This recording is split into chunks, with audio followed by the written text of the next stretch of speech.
மக்களே அனைவருக்கும் வணக்கம். ஆடியோ ஓகேன்னு நினைக்கிறேன்.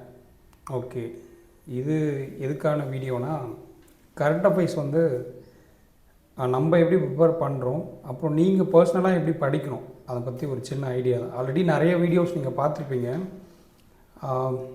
நான் சொல்கிற நான் எப்படி ப்ரிப்பேர் பண்ண டைமில் தென் இப்போ இருக்கிற ட்ரெண்டுக்கு எப்படி ப்ரிப்பேர் பண்ணால் நம்ம ஒரு 15+ 20+ வந்து எடுக்க முடியும் அப்படின்ற மாதிரி சொல்கிறேன். நம்ம இன்னும் எக்ஸ்ட்ராடினரியாக மார்க்ஸ் எடுக்கணும், நிறைய சோர்ஸஸ் படிக்கணும். ஆனால் ஒரு சோர்ஸை நல்லா சாலிடாக படிச்சுட்டு நல்லா ரிவிஷன் பண்ணி குவிஸ் போட்டிங்கன்னா ஒரு டீசன்ட் ஸ்கோர் 15+20 அந்த ஸ்கோர் எடுக்க முடியும். இப்போது ஃபஸ்ட்டு கரண்ட் அஃபேர்ஸ்னால் என்ன, கரண்ட் அஃபேர்ஸ் எதுக்கு படிக்கணும், கரண்ட் அஃபேர்ஸ் எப்படி கொஷின் கேட்குறாங்கன்னா, கரண்ட் அஃபேர்ஸ் வந்து இப்போ நம்ம எப்படி சொல்கிறது, இப்போ ஏதோ ஒரு சோர்ஸில் வர ஒரு நியூஸ் மட்டும் அப்படி கிடையாது. கரண்ட் அஃபேர்ஸுன்றது டெய்லி வந்து என்னென்ன நடக்குது, லைக் கவர்மெண்ட் சைடும் சரி, ஏதாச்சும் ஒரு புது innovations, international side, national side, இந்த மாதிரி நடக்கிற எல்லா நியூஸையும் அதில் இருக்கிற ஃபேக்ட்ஸை தான் கொஷினாக ஃபார்ம் பண்ணுறாங்க. சரி, நம்ம சைட் நீங்கள் கரண்ட் அஃபேர்ஸ் பேசிக்காக எப்படி எடுப்பாங்க, எல்லா வெப்சைட்டும் நம்மளும் எப்படி எடுக்கிறோன்னா, நியூஸ் பேப்பர்ஸ்லேருந்து கொஷின் எடுப்பாங்க. இதில் சொல்லியிருக்க சோர்ஸ் ப்ரெஸ் இன்ஃபர்மேஷன் பியூரோ, இந்த நியூஸ் பேப்பர் ஃபஸ்ட்டு வந்து ப்ரெஸ் இன்ஃபர்மேஷன் பியூரோ இது கவர்மெண்ட் ஆஃப் இந்தியாவோட அஃபிஷியல் நியூஸஸ் எல்லாமே அதில் வரும். அதில் வந்து பிடிஎஃபாக வரும், ஒரு நியூஸும் ஒரு பிடிஎஃப் அட்டாச்மெண்ட் மாதிரி வரும். அதிலிருந்து நியூஸ் எடுப்பாங்க. இந்தியன் நியூஸ் பேப்பரில் வர எதெல்லாம் படிக்கணும் அப்படின்றதுக்கு நம்ம டாபிக்ஸ் அடுத்து என்னென்ன டாபிக்ஸ் நியூஸ் பேப்பர் சோர்ஸஸ்லேருந்து ஒரு எடுக்கணும். தென் வந்து Indian Expresses, Hindustan Times, Business Standard, Times of India, Mint, Economics Time, News Today, இது எல்லாமே உங்களுக்கு தெரியும். நியூஸ் பேப்பர் இன்னும் நிறைய நியூஸ் இருக்குது. இந்த மாதிரி நியூஸ் பேப்பரில் வர நியூஸ், அந்த நியூஸ் வர பர்டிகுலராக எது படிக்கணும் அப்படின்னா நிறைய டாபிக்ஸ் இருக்குது. அதை முதல்ல பார்ப்போம்.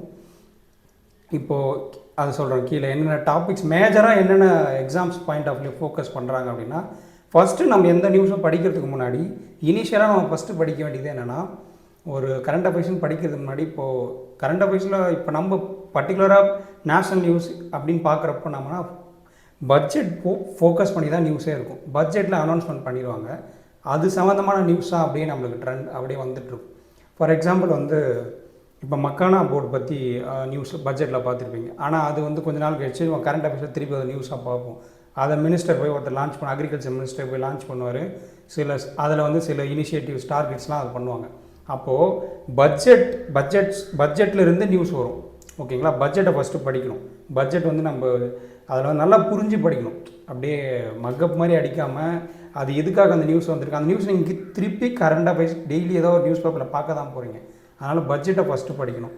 தென் வந்து கவர்மெண்ட் ஸ்கீம்ஸ் வந்து இப்போது 6 months 1 year அப்படின்றதெல்லாம் போய், இப்போ ஏதாவது ஒரு நியூஸ் வருது, அதில் ஏதாவது ஒரு ஸ்கீம்ஸ் பற்றி பேசியிருக்காங்க அப்படின்னா, அந்த ஸ்கீம்ஸ் பற்றி என்னென்னா ஜஸ்ட்டு ஒரு வேர்டு மட்டும் வந்திருக்குன்னா அதை பற்றி கேட்க கூட வாய்ப்பு இருக்குது.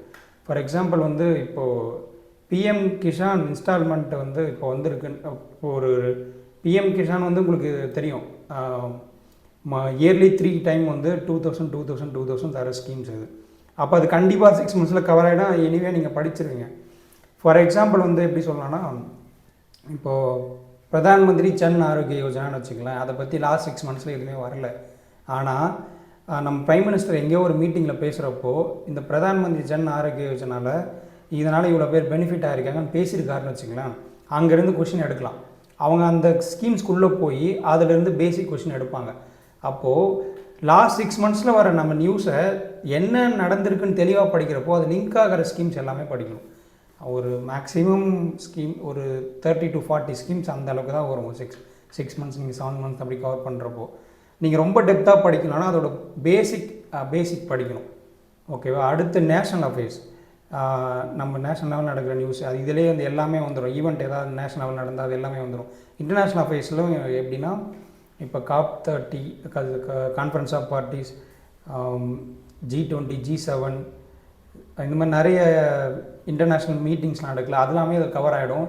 இன்டர்நேஷ்னல் லெவலில் ஏதாவது ரிப்போர்ட் ரிலீஸ் பண்ணுறாங்க, இப்போ என்விரான்மெண்ட் டீக்ரேடேஷன் சம்மந்தமாக ஒரு ரிப்போர்ட் வருது, ஃபாரஸ்ட் லேண்ட் ஏரியா பற்றி ஒரு நியூஸ் வருது, அது எல்லாமே இந்த இன்டர்நேஷ்னல் அஃபேர்ஸில் வரும். ஓகேங்களா, அதெல்லாம் ஃபோக்கஸ் பண்ணி இதெல்லாம் ஃபஸ்ட்டு மேஜர் ஃபோக்கஸ். அடுத்து பேங்கிங் அண்ட் ஃபினான்ஸ் படிக்கிறது பற்றி பேங்கிங்கில் இருக்கிற பேசிக் டேர்ம்ஸ் பற்றி படிச்சுட்டு தான் நம்ம இதில் படிக்கணும். இன்ஃப்ளேஷன்னா என்ன, டிஃப்ளேஷன்னா என்ன, ஜிடிபினா என்ன, ஜிஎன்பினா என்ன, அடுத்து அப்புறம் ஃபினான்ஷியல் டேர்ம்ஸ் நிறைய, ஒரு பேமெண்ட் அக்ரிகேட்டர்னா என்ன, அக்கௌண்ட் அக்ரிகேட்டர்னா என்ன, தென் வந்து line of credit, letter of credit, இந்த மாதிரி நிறைய ஃபினான்ஷியல் டேர்ம்லாம் இருக்குது. அதெல்லாம் படிச்சுட்டு நீங்கள் படிச்சிங்கன்னா ஜஸ்ட் அப்படியே வரும். அப்படி இனிஷியல் டேஸில் இதெல்லாம் தெரியாமல் படிக்கிறப்போ கொஞ்சம் நீங்கள் சர்ச் பண்ணி படிக்கிற மாதிரி இருக்கும். ஆனால் போக போக போக போக அதெல்லாம் தெரிஞ்சிடும். பேங்கிங் அவேர்னஸ் நம்ம சைட் பை சைடை வந்து அது வீடியோஸ் போட பார்ப்போம். இது அதான் பேங்கிங் அவேர்னஸும் நம்ம பேசிக்ஸ் படித்து இதை படித்தா இது கொஞ்சம் ஈஸியாக இருக்கும். இதான் புதுசாக வருதுன்னா கூட இப்போது எப்படி சொல்கிறது, இப்போ புதுசாக ஏதாவது ஒன்று வருது பேங்கிங்கில் அப்படின்னா, இப்போது ஏஎஸ்பிஏன்னு ஒன்று வந்து application support by blocked content அப்படின்னு ஒரு வந்து செபியில் வந்திருக்கும். அது வந்து என்னென்னா இப்போ அது இனிஷியலாக இப்போ தான் வருது அப்படின்னா இப்போ யாருக்குமே தெரியாது, சர்ச் பண்ணி தான் படிப்பாங்க. அந்த மாதிரி புதுசாக வர்றது ஓகே, எல்லாருமே சர்ச் பண்ணி தான் படிப்பாங்க. ஆனால் பேசிக்ஸ் டேர்ம்ஸ் ஆல்ரெடி இப்போ அசட்டு, லையபிலிட்டிஸ் இந்த மாதிரி வருது, ஃபினான்ஷியல் ஸ்டெபிலிட்டி ரிப்போர்ட் வருது, இந்த மாதிரி ரிப்போர்ட்டில் வர வேர்ட்ஸ்லாம் ஆல்ரெடி நீங்கள் தெரிஞ்சதுன்னா டக்குன்னு ரீட் பண்ணிட்டு போயிட்டே இருக்கலாம். அப்படி இல்லைனா நீங்கள் சர்ச் பண்ணிட்டு படிக்கிற மாதிரி இருக்கும். ஓகேங்களா? இது பேங்க் அண்ட் ஃபினான்ஸ். அடுத்து எக்கனாமிக் பிஸ்னஸ், நம்மளோட ஜிடிபி எவ்வளோ இருக்கும், நம்மளோட ஏற்றுமதி எவ்வளோ பண்ணியிருக்கோம், இறக்குமதி பண்ணியிருக்கோம், அடுத்து நம்மளோட அதான் இந்த மாதிரி எக்கனாமிக் ரிலேட்டடான டேர்ம்ஸ், இந்த குவார்ட்டரில் மட்டும் எவ்வளோ ப்ரொடக்ஷன் பண்ணியிருக்கோம், எவ்வளோ வந்து இறக்குமதி பண்ணியிருக்கோம், ஏற்றுமதி, இந்த மாதிரி நியூஸ்லாம் வருது இல்லை, இதெல்லாம் இதில் வரும். இதுலேயும் நீங்கள் பேசிக்ஸ் பேங்கிங் டேர்ம்ஸ் இது வரும். ஓகேங்களா? அடுத்து ஆர்பிஐ ரிப்போர்ட்ஸ். ஆர்பிஐ ரிப்போர்ட்ஸ்னால் வந்து நம்ம ரொம்ப டெப்த்தாக படிக்கணுமான்னு கேட்டால், இப்போது ஆர்பிஐ ரிப்போர்ட்டில் வந்திருக்குது நம்ம எடுத்தனா வாசிக்கணும், அதில் இருக்கிற மொத்த டேட்டாவும் தெரியணும் அப்படின்ற மாதிரி இல்லை. அதோட கோர் ஒன்ஸ் ரீட் பண்ணிவிட்டு அந்த எதுக்காக வந்திருக்கு, என்ன மேஜர் ரிஃபார்ம் பண்ண போகிறாங்க அதனால் அப்படின்னு அந்த மாதிரி இருக்குல்ல, அந்த நீங்கள் ஒன்ஸ் பேசிக் பேங்கிங்லாம் தெரிஞ்சுட்டு அந்த ரிப்போர்ட்டை படிச்சிங்கன்னா கொஞ்சம் ஈஸியாக இருக்கும். ஓகேங்களா? அடுத்து அவார்ட்ஸ் வந்து இன்டர்நேஷ்னல் அவார்ட்ஸ், லைக் வந்து இது நோபல் ப்ரைஸ் வருது, இந்த மாதிரி இன்டர்நேஷ்னல் அவார்ட்ஸ்லாம் இருக்குல்ல, அந்த மாதிரி இன்டர்நேஷ்னல் அவார்ட்ஸ்லேருந்து இங்கே நம்ம சாகித்ய அகாடமி அவார்டு இந்த மாதிரி வந்து ஒரு மேஜர் அவார்ட்ஸ் ஏதாச்சும் ரிலீஸ் பண்ணுறாங்க, ஆஸ்கர் ரிலீஸ் பண்ணுறாங்க, இந்த மாதிரினா அதில் நம்ம படிக்கணும். அப்பாயின்மெண்ட்ஸ் ரெக்கக்னேஷன், ஏதாவது இப்போ இந்தியா லெவலில் வர அப்பாயின்மெண்ட்ஸ், மேஜர் அப்பாயின்மெண்ட்ஸ் எல்லாமே இப்போ அதுலேருந்து கொஷின் வர வாய்ப்பு இருக்குது. சயின்ஸ் அண்ட் டெக்னாலஜி, ட்ரோனு, அப்புறம் இந்த இஸ்ரோ நியூஸு, நாசா நியூஸ், இது எல்லாமே இதில் ஒரு ஸ்பேஸ் சம்மந்தமான நியூஸ் எல்லாமே இதில் கவர் ஆகிடும். அடுத்து ஸ்போர்ட்ஸு, கிரிக்கெட்டு, ஃபுட்பால், இந்த மாதிரி வேர்ல்ட் கப் ஈவெண்ட்ஸு, இல்லை வந்து நேஷ்னல் லெவல் ஈவெண்ட்ஸ் இதெல்லாம் நடக்குது இல்லை, அதிலிருந்து கொஷின்ஸ் எதிர்பார்க்கலாம். புக்ஸ் அண்ட் ஆத்தர்ஸ், இது எப்படின்னா அந்த புக்ஸை ரிலீஸ் பண்ணுற பர்சன் வந்து ஒரு ஃபேமஸ், இப்போது நம்மளோட பிரசிடெண்ட் ரிலீஸ் பண்ணுறாரு, நம்மளோட வைஸ் பிரசிடெண்ட் அந்த புக்கை ரிலீஸ் பண்ணுறாரு அப்படின்னா அந்த புக்கை யார் எழுதுனா, அந்த புக்கை யார் பப்ளிஷ் பண்ணால், அந்த மாதிரிலாம் பார்க்கணும். எல்லா புக்கும் படிக்கணுமான்னு கேட்டால் அப்படி கிடையாது. ஆனால் இதெல்லாம் வந்து இதையும் தாண்டி நிறைய இருக்குது. இம்பார்ட்டன்ட் டேஸ் இருக்குது, என்வரான்மெண்ட் நியூஸ் இருக்குது, அக்யூசியேஷன் மெர்ஜர்ஸ் இருக்குது, இந்த மாதிரி இன்னும் நிறைய நியூஸஸ் இருக்குது. ஆனால் அதெல்லாம் வந்து இப்போ இம்பார்ட்டன்ட் டேஸ் சில எக்ஸாம்ஸில் வந்து இப்போ ஒன்று தான் கேட்பான், சில எக்ஸாம்ஸ் கேட்க கூட மாட்டான். ஏன்னா அட்லீஸ்ட் நான் எல்லா டாப்பிக் ஆட் பண்ணேன், நம்மளோட டார்கெட் முதல்ல வந்து ஒரு 15 to 20 அந்த ரேஞ்சை ரீச் பண்ண பார்க்கணும். அதுக்கப்புறம் நீங்களே ப்ரூவ் ஆகிடுவீங்க. நியூஸை படிக்க இப்போது ஃபஸ்ட் டைம் கரண்ட் அஃபேர்ஸ்க்கு நீங்கள் ஸ்பெண்ட் பண்ணுறதுக்கு ஒரு 3 hours கூட ஆகலாம். 3 hours மேக்ஸிமம் 3 hours ஒரு நாளைக்கே சொல்கிறேன். அப்புறம் கொஞ்சம் பாயிண்ட்டுக்கு அப்புறம் நீங்களே படித்தவொடனே புரிய ஆரம்பிச்சிடலாம், ஒரு 1 hourலேயே முடிக்க ஆரம்பிச்சிடுங்க. அப்போ நிறைய நியூஸ் நீங்கள் படிக்க ஆரம்பிச்சிடலாம். ஃபஸ்ட்டு இனிஷியல் டேஸில் வந்து ரொம்ப ரஷ்அப் பண்ணாமல் நியூஸை புரிஞ்சுக்க ட்ரை பண்ணுங்கள். அது ஜஸ்ட் லைக் தட் மக்கப் பண்ணிங்கன்னா கஷ்டம். ஏன்னா அதே மாதிரி நியூஸு ரிப்பீட்டட் ஆகும்போது நீங்கள் எவ்வளோ மக்கப் பண்ணாலும் கன்ஃபியூஸ் ஆகும். ஆனால் அந்த நியூஸ் இதான்னு புரிஞ்சிருச்சுன்னா உங்களுக்கு வந்து புரிஞ்சால் கூட நீங்கள் ரிவைஸ் பண்ணாதான். அதனால் சொல்கிறேன், புரிஞ்சு ரிவைஸ் பண்ணுறது பெட்டராக இருக்கும். ஓகேங்களா? இதெல்லாம் கொஞ்சம் மேஜர் டாபிக். சரி, ஓகே. இப்போ நான் வந்து நான் ஓனாக ப்ரிப்பேர் பண்ணுறதுக்கும் வீடியோ பார்த்து படிக்கிறதுக்கும் உள்ள டிஃப்ரென்ஸ் நான் சொல்கிறேன். இப்போ நீங்கள் ஓனாக படிக்கிறீங்கன்னா, இப்போ நீங்கள் ஏதோ ஒரு சோர்ஸ் பார்க்குறீங்கன்னா, என்ன கேட்டால் ஃபஸ்ட்டு ஒரு சோர்ஸை நீங்கள் கம்ப்ளீட்டாக எடுத்து அந்த சோர்ஸை நீங்கள் கம்ப்ளீட்டாக ரீட் பண்ணணும். ரீட் பண்ணி இப்போது நீங்கள் ஒரு கரண்ட் அஃபேர்ஸ்க்கு என்ன கேட்டால் 1 டேக்கு வந்து 2 hours சாலிடாக நீங்கள் ஸ்பெண்ட் பண்ணலாம். நான் ஃபுல் ஃப்ளெஜ்டாக படிக்கிற ஆஸ்பிரண்ட் ஒரு நாளைக்கு 8 to 9 hours படிக்க முடியும், இல்லை 8 hours சமயம் படிக்க முடியும் அப்படின்னா 2 hours கரண்ட் அஃபேர்ஸ்க்கு மட்டும். நீங்கள் நோட்ஸ் எடுத்தாலும் சரி, இல்லை படிச்சுட்டு ரிவைஸ் பண்ணிவிட்டு குவிஸ் போடுறது, 3த்தையும் சேர்த்தே சொல்கிறேன் 2 hours நீங்கள் அந்த டைம்ஸ் கொடுக்கலாம். இனிஷியலாக நீங்களாக ஓனாக படிக்கிறப்போ சில டேர்ம்ஸ் புரியாது. ஒன்ஸ் உங்களுக்கு எல்லாம் புரிய ஆரம்பிக்குது அப்படின்னா, எல்லா மீனிங்லாம் புரியும். ஒரு நியூஸை படித்தோன்னே எனக்கு அண்டர்ஸ்டாண்டிங் இருக்குது, பேசிக் அண்டர்ஸ்டாண்டிங் வருது அப்படின்னா, அப்போ நீங்கள் ஓனாக கூட படிக்கலாம். ஒரு வீடியோ பார்த்து தான் நான் படிக்கணும் அப்படின்ற நெசசிட்டி இல்லை. எனக்கு வந்து சில ஃபினான்ஷியல் டேர்ம் வந்து படித்தாலும் புரியல அப்படின்னா நீங்கள் வீடியோ பார்க்கலாம், ஒன்றும் பிரச்சனை இல்லை. ஆனால் எனக்கு நியூஸ் எல்லாம் புரியுது, நான் எல்லாமே படித்தோடனே புரியுது, நான் ரிவைஸ் பண்ணுறேன், இருந்தாலும் ஸ்கோர் வரல அப்படின்னா நீங்கள் இன்னும் எக்ஸ்ட்ரா ரிவிஷன் பண்ணணும். அதில் மட்டும்தான் தவிர நீங்கள் வீடியோ பார்க்குறதால மார்க் வருமானு கேட்டால் மேபி அது ஒரு ரிவிஷனாக தான் இருக்கும், உங்களுக்கு ஒரு அடிஷ்னல் ரிவிஷன் மாதிரி தான் இருக்கும். எனக்கு நியூஸே புரியல, ஒரு நியூஸ் வருது, அது எது படிக்கணும் அப்படின்னு தெரியலன்றப்போ நீங்கள் கண்டிப்பாக கரண்ட் அஃபேர்ஸ் பார்க்கணும். நீங்கள் வீடியோஸ் பார்க்குறது ஒரு 1 month பாருங்கள், பார்த்ததுக்கப்புறம் உங்களுக்கு ஐடியா கிடைக்கும். அதுக்கப்புறம் நீங்களே நோட்ஸ் எடுக்க என்ன படிக்கணும், ஒரு நியூஸ் வருதுன்னா என்ன படிக்கணும் அப்படின்னு தெரிஞ்சிரு தான். அதுக்கப்புறம் நீங்கள் ஓனாக கூட நோட்ஸ் எடுத்துக்கலாம். நீங்களே ஒரு வீடியோ பார்த்துட்டு ஒரு குவிஸ் போட்டுட்டு அப்படி கூட முடிச்சிடலாம். அந்த மாதிரி நீங்கள் ரீட் பண்ணணும். ஒரு ரீட் பண்ணுறதுக்கு ஒரு 1 hour ஆகுதுன்னு வச்சுங்களேன், அதில் பாதி தான் ரிவைஸ் பண்ணுறதுக்கு ஆகணும். ஒரு 20 to 30 minutes அவ்வளோதான். குவிஸ் ஒரு 10 to 15 minutes ஏதாவது ஃப்ரீ குவிசஸ் இருக்கும்ல, சைட்டில் போய்ட்டு குவிஸ் போடுங்க. இது 3த்தையும் சேர்த்தே நீங்கள் ஒரு நாளைக்கு 2 hours அந்த மாதிரி பிளான் பண்ணிங்க. ஓகே, இப்போ நோட்ஸ் எடுக்கலாமா இல்லை அப்படியே படிக்கலாமா அப்படின்னா, என்னை கேட்டால் நோட்ஸ் எடுக்கிறது நோட்ஸ் எடுக்கிறது ஒரு ரிவிஷன் மாதிரி. ஆனால் அது ரெகுலராக நீங்கள் பண்ணணும். எப்படின்னா, ஒரு நியூஸ் வருதுன்னா அந்த நியூஸில் நீங்கள் எல்லாமே அப்படியே லைன் ஃபுல்லாக வளவளன்னு எழுதக்கூடாது. அதில் இப்போது ஏதாவது ஒரு நியூஸ் எடுத்து சொன்னால் கரெக்டாக இருக்குன்னு நினைக்கிறேன். சரி, நான் சொல்கிறேன். இப்போ ஒரு பிரதான் மந்திரி சூரிய கர் மற்றும் விஜிலி யோஜனா அந்த ஸ்கீம் பற்றி ஒன்று வந்திருக்கு. ஒரு மினிஸ்டர் அதை பற்றி பேசியிருக்காரு, இவ்வளோ கோடி இன்ஸ்டலேஷன் நடந்திருக்கு அப்படின்னு பேசுகிறாருன்னு வச்சுக்கலாம். நீங்கள் அதில் என்ன படிக்கணும்னா, இந்த பிளேஸில் அந்த ஈவெண்ட் நடந்தது, ஓகேங்களா, யார் பார்ட்டிசிபேட் பண்ணால், மினிஸ்டர் போர்ட்ஃபோலியோ, அதெல்லாம் ரொம்ப முக்கியம். அது நீங்கள் மொத்தம் படிக்கலாலும் லாஸ்ட் 6 months நீங்கள் வரப்போ மோஸ்ட்லி எல்லா மினிஸ்டர்ஸ் போர்ட்ஃபோலியோ அதில் வந்துடும். எந்த மினிஸ்டர் வந்தார், அந்த மினிஸ்டர் இப்போ நியூ ரினியூவபிள் எனர்ஜினா யார் அப்படின்னு தெரியணும். இப்போ அக்ரிகல்ச்சர்னா யார், அடுத்து இப்போ home minister Amit Shah, health JP Nadda, இந்த மாதிரி அப்போ வரப்போ இவங்க அந்த இடத்துல ப்ரெசென்ட் பண்ணிப்பாங்கன்ற ஐடியா கிடைக்கும். இவங்க வந்திருக்காங்கன்னா ஸோ ஹெல்த் சம்மந்தமான ஏதோ ஸ்கீம் தான் அது அப்படிங்கிற மாதிரி புரியும். அந்த மாதிரி நீங்கள் படிக்கணும். ஸ்டாட்டிக் ஜிகேக்குமே ஒரு 2 or 3 questions கேட்குறப்போ இந்த மாதிரி நீங்கள் படிக்கிறது யூஸ் ஆகும். ஓகேங்களா, ஓரளவுக்கு நான் எப்படி ப்ரிப்பேர் பண்ணுவேன்னு நான் சொல்கிறேன். நான் எப்படின்னா ஒரு சோர்ஸ் எடுத்து நான் ரீட் பண்ணுவேன். ஒரு சோர்ஸ் எடுத்து நோட்ஸ் நான் மோஸ்ட்லி எடுக்க மாட்டேன். நான் நோட்ஸ் எப்படின்னா ஷார்ட் நோட்ஸ் மாதிரி எடுப்பேன். அப்படியே ப்ளஸ் போட்டு எழுதுவோம்ல, அந்த மாதிரி எழுதுவேன். அந்த மாதிரி எழுதினா கூட ஓகே தான். ஸ்டாட்டிக்லாம் எழுத மாட்டேன். அந்த நியூஸில் என்ன பேசியிருக்காங்க நான் அதில் ஒரு 3-4 lines வர மாதிரி எழுதிட்டு அந்த end of the day revise பண்ணுவோம். எண்ட் ஆஃப் த டே அந்த எழுதுகிற நோட்ஸை ஒரு டைம் பார்ப்போம். ஒரு டைம் பார்த்துட்டு ஒரு குவிஸ் போடுவோம், ஃப்ரீ குவிசஸ் ஏதாவது சைட்டில் போடுவோம். அவ்வளோதான், இந்த மாதிரி தான் பண்ணுவோம். இதை நான் நெக்ஸ்ட் டே போகிறப்போ முன்னாடி டே சிஏவை ஒன்ஸ் ஒரு டைம் பார்க்கணும். ஆனால் ரொம்ப நேரம் பார்க்கக்கூடாது, அப்படியே இப்படி திருப்போம்ல, ஒரு 20 minutes பார்க்குற மாதிரி அப்படியே ரீட் பண்ணிட்டே ஆமாம் இதை நேற்று படித்தோம் அப்படின்னு மைண்டில் ரீகால் ஆகிட்டே இருக்கணும். அந்த மாதிரி படிக்கணும்.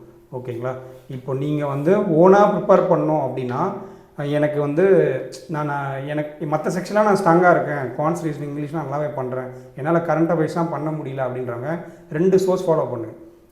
2 source எடுத்து நீங்கள் ரெண்டு சோர்ஸ் படிச்சுட்டு குவிஸ் போடுங்க. ஏன்னா 2 source படிக்கிறதுக்கு உங்களுக்கு ஒரு 2 hours கிட்ட ஆகிடும். குவிஸ் போடுறதுக்கு ஒரு 2.5 hours 3 hours ஆகிடும். ஏன்னா மற்ற செக்ஷனே நீங்கள் மார்க் போட்டாவே உங்களுக்கு வந்துடும், ஏன் ஒரு லெவலில் இருக்குன்றப்போ. இல்லை நான் மற்ற செக்ஷன்லேயும் டைம்ஸ் கொடுக்கணும் அப்படின்னா நீங்கள் ஒரு சோர்ஸை நல்லா படிச்சுட்டு அதை நல்ல அடுத்த நாள் ரிவிஷன் இருக்கணும். நான் சொன்ன மாதிரி ரிவிஷன் இருக்கணும், குவிஸ் இருக்கணும். இதை போட்டுகிட்டே வாங்க. 15+50 அந்த 15 to 20 அந்த ரேஞ்சுக்குள்ளே வரும். ஒரு பாயிண்ட்டுக்கு மேலே நீங்கள் அந்த ஆப்டர் ரீசனிங் இங்கிலீஷ் நல்ல ஸ்டேஜ் வரப்போ நீங்கள் எக்ஸ்ட்ரா டைம் அப்போ இதுக்கப்புறம் கொடுத்துக்கலாம், இந்த கரண்ட் அஃபேர்ஸ்க்கு கொடுத்துக்கலாம். பேசிக்காக எனக்கு அதான் நீங்கள் என்ன ஸ்டேஜில் இருக்கீங்கன்னு பார்த்துங்க. நான் இப்போது ரொம்ப நேரம் கரண்ட் அஃபேர்ஸ் ஸ்பெண்ட் பண்ண முடியும் அப்படின்னா நீங்கள் 2 source ஃபாலோ பண்ணலாம். சரி, வீடியோ பார்க்கணுமா பார்க்கக்கூடாது, அதுக்குன்னா அது ஆல்ரெடி சொன்ன மாதிரி இப்போ எனக்கு பேசிக்ஸ் கரண்ட் அஃபேர்ஸில் என்னென்ன படிக்கணும் அப்படின்றத பற்றி தெரியல, தென் பேசிக் பேங்கிங் டேர்ம்ஸ் தெரியல அப்படின்னா நீங்கள் பார்க்கலாம். எனக்கு எல்லாமே தெரியுது, எனக்கு பேசிக் பேங்கிங் எல்லாம் தெரியும், தென் ஒரு நியூஸில் எதெல்லாம் ஆல்ரெடி மெயின்ஸ்லாம் எழுதிருக்கேன், எதெல்லாம் படிக்கணும்னு தெரியும், ஆனால் ஸ்டில் என்னால் ஸ்கோர் வரல அப்படின்னா நீங்கள் ரிவிஷனில் மட்டும்தான் லேக் ஆகுறீங்க. குவிஸ் போட்டு ரிவிஷன் பண்ணணும். ரெகுலராக ஹேபிட் மாதிரி ஒரு 1 வீக் ஃபாலோ பண்ணிங்கன்னா உங்களுக்கு வந்துடும். ஓகேங்களா? நீங்கள் அதேமாதிரி புதுசாக ஏதாவது வேர்டு வருதுன்னா, ஒரு ஃபினான்ஷியல் டைம் வருதுன்னா அதுக்கு மட்டும் வீடியோ பாருங்கள். வீடியோ மட்டுமே பார்த்து வீடியோ பார்க்குறது ஒரு ரிவிஷன் மாதிரி தான் இருக்கும். அதாவது ஆல்ரெடி எப்படி படிக்கணும் அதெல்லாம் தெரிஞ்சவங்களுக்கு வீடியோ பார்க்குறது ஒரு ரிவிஷனாக மட்டும் இருக்கும். ஓகேங்களா? எனக்கு இப்போ தான் ஃபஸ்ட் டைம் இப்போ தான் கரண்ட் அஃபேர்ஸ் படிக்கவே ஸ்டார்ட் பண்ணுறேன் அப்படின்றவங்க வீடியோ பாருங்கள். ஒரு 2 months 3 months கூட பாருங்கள். அதுக்கப்புறம் கண்டிப்பாக உங்களுக்கு புரிஞ்சிடும். ஓகே, ஒரு நியூஸ்னு வரப்போ இந்தந்த ஃபேக்ட் மட்டும் படித்தா போதும் அப்படின்னு. அதாவது என்னென்னா ஒரு 15+20 அந்த 15 to 20 அந்த ரேஞ்ச் போகிறதுக்கே நம்ம அவ்வளோ படிக்கணும். ஓகேங்களா? அது இப்போ நான் சொன்ன மாதிரி இதெல்லாம் அப்படியே இதெல்லாம் நல்லா ஃபோக்கஸ். ஃபஸ்ட்டு பட்ஜெட்டை ஒரு டைம் யாராக இருந்தாலும் ரீட் பண்ணுங்கள். பட்ஜெட் ரீட் பண்ணிவிட்டு கரண்ட் அஃபேர்ஸ்குள்ளே வாங்க. அடுத்து பேங்கிங் அவேர்னஸ் படிச்சுட்டு நீங்கள் படிச்சிங்கன்னா நல்லா புரியும். நம்ம இதில் வந்து பேங்கிங் அவேர்னஸ் ரெடி ஆகிட்டுருக்கு. நம்ம அது பேரலாக போட ட்ரை பண்ணுவோம். பட்ஜெட் ஏன் படிக்கணுன்றதுக்கு இது சொன்னேன்ல. இப்போ அந்த பட்ஜெட்டில் இருக்கிற இனிஷியேட்டிவ் தான் உங்களுக்கு வந்து நியூஸாகவே வரும். எல்லா நியூஸும் இல்லை, ஒரு 40 to 50% வந்து உங்களுக்கு எல்லாம் கவர் ஆகும். அப்கமிங் டேஸில் அப்படியே கவர் ஆகும். ஓகேங்களா? இப்போது ஸ்கில் யூத்துக்கு வந்து ஸ்கில் ஆண்டர்ப்ரனர்ஷிப் கொடுக்கணுன்ட்டு போன பட்ஜெட்டில் ஒரு ஸ்கீம் வந்திருக்கும். அதை வந்து கொஞ்சம் நாளைக்கு அப்புறம் அதை நியூஸ்லேயும் வந்து வந்திருக்கும். அப்போது அதை படிச்சிருந்தீங்க, பட்ஜெட்டில் நீங்கள் படிச்சிருந்தீங்கன்னா அது நீங்கள் டைம் ஸ்பெண்ட் பண்ணி படிக்கணும்னு அவசியமே இல்லை. அவங்க போய் ரிசர்ச் பண்ணி படிக்கணும்னு அவசியம் இல்லை. அந்த நியூஸ் என்னென்னு புரிஞ்சிருக்கோம், அப்படியே போயிடலாம். ஓகேங்களா? இது மட்டும்தான் டாப்பிக்கான்னு கேட்டு நான் சொன்ன மாதிரி இது லீஸ்ட் டாபிக்ஸ் நிறைய இருக்குது. இதுக்கு நல்லா ஃபோக்கஸ் பண்ணுங்கள். இதுக்கு நல்லா ஃபோக்கஸ் பண்ணிங்கன்னா நான் சொல்கிறேன் அந்த 15 to 20 நீங்கள் வந்து ரீச் பண்ண முடியும். அதுக்கு மேலே நம்ம ஒரு லெவல் வந்துட்டோம், இதெல்லாம் வந்து ஒரு 1 ஹவருக்குள்ளேயே நான் என்னால் படிக்க முடியுது அப்படின்னா இன்னும் ஒரு 1 ஹவருக்கு எக்ஸ்ட்ரா கொடுத்து நீங்கள் இன்னொரு சோர்ஸ் படிக்கலாம். இல்லை வந்து குவிஸ் நிறைய போடலாம். அதை நீங்கள் பண்ணலாம். ஃபஸ்ட்டு வந்து கரண்ட் அஃபேர்ஸ் படிக்கிறதுக்கு இன்ட்ரெஸ்ட் கொண்டு வாங்க. அதில் இருக்கிறத வந்து புரிஞ்சு படிக்க ட்ரை பண்ணுங்கள். இந்த ஒரு நியூஸ் வருதுன்னா அதை வந்து என்னென்னா ஜஸ்ட் லைக் தட் அப்படியே குவிஸ் வச்சு எப்படி சொல்கிறது, அது ஜஸ்ட் லைக் தட் மக்கப் பண்ணாமல் அந்த நியூஸை வந்து நீங்கள் ஒரு டைம் புரிஞ்சுட்டு ரிவைஸ் பண்ணிவிட்டு குவிஸ் போட்டுட்டு மறுநாள் காலையில் ஒன்ஸ் ஒரு 10 minutes ரீட் பண்ணிவிட்டு நெக்ஸ்ட் டே சிஏ படிக்க போகிறப்போ இது ஓகேவாக இருக்கும். அப்புறம் இன்னொரு விஷயம் ரெக்கார்ட் ஆகுதா? ஓகே. அப்புறம் இன்னொரு விஷயம் என்னென்னா இப்போது நீங்கள் கரண்ட் அஃபேர்ஸ் படிக்கிறதுக்குன்னு ஒரு டைம் வந்து நீங்கள் ஃபிக்ஸ் பண்ணிங்க. ஆக்சுவலாக வந்து எப்படின்னா நான் வந்து இந்த டைமில் படிக்கணும் அந்த டைம் படிக்கணும் அப்படின்ல, ரெகுலராக அந்த டைம் ஆனால் கரண்ட் அஃபேர்ஸ். சிலர் வந்து காலையிலேருந்தோடனே கரண்ட் அஃபேர்ஸ் படிப்பாங்க. சிலர் ஈவினிங் வந்து தூங்க போகிறதுக்கு 2 hours முன்னாடியும் கரண்ட் அஃபேர்ஸ் ஸ்பெண்ட் பண்ணிட்டு அப்படியே தூங்குவாங்க. அந்த மாதிரி இருக்கும்.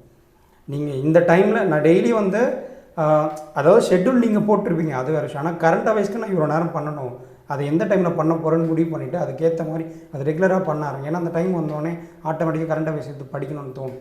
இல்லை நான் வீடியோ பார்த்துட்டு தான் படிக்கவே போனால் நம்ம வீடியோ பார்ப்பீங்கன்னா நீங்கள் 6 மணிக்கு வீடியோ பார்த்துட்டு அதுக்கப்புறம் நாங்கள் என்ன பண்ணோம், உடனே வந்து அந்த பிடிஎஃப் எடுத்து ரிவைஸ் பண்ணோம். அந்த பிடிஎஃப் எடுத்து ஒன்ஸ் நீங்கள் ரீட் பண்ணுவோம், அதுக்கு ஒரு 1/2 hour ஆகும். அதுக்கப்புறம் பேரலாக போய் குவிஸ் போடுங்க. நீங்கள் குவிஸ் போடுறப்போ நிறைய கொஸ்டின் தெரியாமல் இருக்கும். நம்ம படித்தது இல்லாமல் எக்ஸ்ட்ராவாக இருந்திருக்கும். அது ஆல்ரெடி சொன்ன மாதிரி ஒவ்வொரு பிளாட்ஃபார்ம்லேயும் அவங்க வந்து நிறைய நியூஸில் அவங்களுக்கு எது முக்கியமாக இருக்குது அதெல்லாம் எடுத்து வந்து வைப்பாங்க நியூஸாக. சிலது வந்து கவர் ஆகும், சிலது எக்ஸ்ட்ரா இருக்கும், சிலது கவர் ஆகாது. அது வந்து நம்ம எடுக்கிற கொஷின் தான் ஐபிஎஸ்சில் எடுக்க போகிறதில்ல. ஐபிஎஸ் வந்து நம்ம maximum majority questions important question cover ஆகும் எல்லா வெப்சைட்லையுமே. அதில் மீறி சில கொஷின் இருக்கோ, ஓகே இந்த நியூஸ் வந்திருக்கான அந்த டைமில் ரீட் பண்ணிவிட்டு அப்படியே போயிடணும் எக்ஸ்ட்ரா வரப்போ. நீங்கள் வந்து அப்படி யோசிச்சிங்கன்னா நிறைய சோர்ஸஸ் படித்தா தான் எல்லா கொஷினும் போடுற மாதிரி இருக்கும். நம்ம கரண்ட் அஃபேர்ஸை பொறுத்த வரைக்கும் நிறைய ஸ்கோர் எடுக்கணும், நிறைய நீங்கள் ரீட் பண்ணணும், நிறைய சோர்ஸ் ரீட் பண்ணணும், நிறைய ரிவைஸ் பண்ணவே தவிர இந்த சோர்ஸ் மட்டும் படித்தா கண்டிப்பாக நான் 30+, 40+ அடிக்க முடியும்னு யாராலுமே சொல்ல முடியாது. ஒரு எக்ஸாமில் வேணால் கிளிக் ஆகலாம், ஒரு எக்ஸாமில் 30+ வரலாம். ஆனால் எல்லா எக்ஸாம்லையும் 30 வருமானு கேட்டால் கிடையாது. ஒரு எக்ஸாமில் 320 கூட வரலாம். ஏன்னா கொஷின் எடுக்கிறவங்களோட அவங்க அந்த டைமில் எடுக்கிற சோர்ஸ் வந்து அது இல்லாமல் கூட இருக்கலாம். ஸோ நீங்கள் அதை பற்றியும் ஒரி பண்ணாதீங்க. இனிஷியலாக பிகினராக ஸ்டார்ட் பண்ணுறீங்கன்னா ஒரு வீடியோ பார்க்குறீங்களா, அந்த அந்த பிடிஎஃப் வருது, அந்த பிடிஎஃப் எடுத்து ரிவைஸ் பண்ணுறீங்களா, போய் குவிஸ் போடுங்க. குவிஸ் போடுறப்போ நீங்கள் படிக்காத கொஷின்ஸ் இருக்கும், அது அந்த டைமில் ஓகே இந்த நியூஸை அப்படின்னு ரீட் பண்ணிவிட்டு விட்டுருங்க. நெக்ஸ்ட் டே வரப்போ நேற்று படித்த நியூஸை ஒரு டைம் ரீட் பண்ணிவிட்டு நெக்ஸ்ட் டேவோட சிஏ போங்க. இந்த மாதிரி போயிட்டே போங்க. ஒரு 30 days போனதுக்கப்புறம் என்னென்னா கரண்ட் அஃபேர்ஸில் என்னென்ன ஃபேக்ட்லாம் படிக்கும். ஒரு நியூஸ் வரப்போ இதில் எது படிக்கணும், ஓகே நீங்கள் படிக்கிற கரண்ட் அஃபேர்ஸ்க்கு ஸ்பெண்ட் பண்ண டைம் வந்து குறைய ஆரம்பிக்கும். இனிஷியலாக வந்து 2 hours ஆகும், 1.5 hours ஆகும், 1 hourலேயே படிக்க ஆரம்பிப்பீங்க. அப்போ என்னென்னா உங்களுக்கு எக்ஸ்ட்ரா படிக்கிறதுக்கு டைம் கிடைக்கும். நீங்கள் வேறு சோர்ஸ் எக்ஸ்ட்ரா சோர்ஸஸ் படிக்கலாம். ஓகேங்களா? வேறு ஏதாவது டவுட் இருந்தால் கமெண்ட்ஸில் சொல்லுங்கள் மக்களே, நான் அதுக்கு வந்து நம்ம வீடியோவில் சொல்லுவோம். தேங்க்யூ மக்களே, நன்றி.